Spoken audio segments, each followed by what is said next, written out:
Владата се движи на прав пат и ги исполнува очекувањата на граѓаните во согласно со дадените ветувања.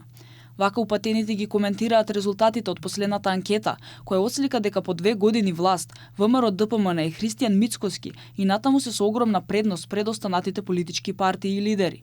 За дел од нив, ваквиот епилог не е нималку изненадувачки, ако се има предвид каква била состојбата која ја затекнала оваа влада. ВМРО во континуитет во последните 34 години има речиси истата, односно истиот рейтинг, имајќи во предвид дека се движи околу 23, 24, 25%.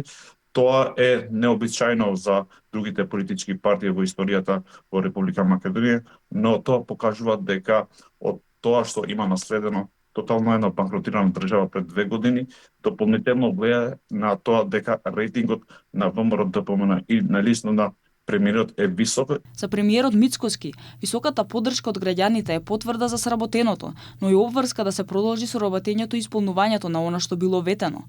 Фокусот според него останува на реализација на проекти, реформи и исполнување на очекувањата на граѓаните. Ние сме фокусирани на работа, на проекти, на реализирање на реформи, тоа кое што е наша задача.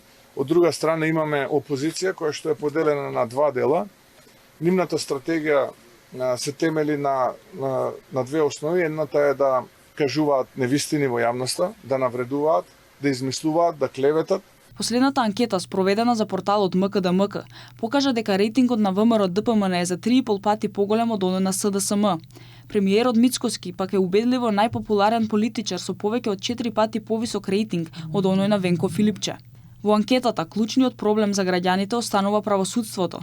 Мнозинството од анкетираните изразуваат поддршка за европската интеграција на Македонија, доколку се овозможи членство без право на вето.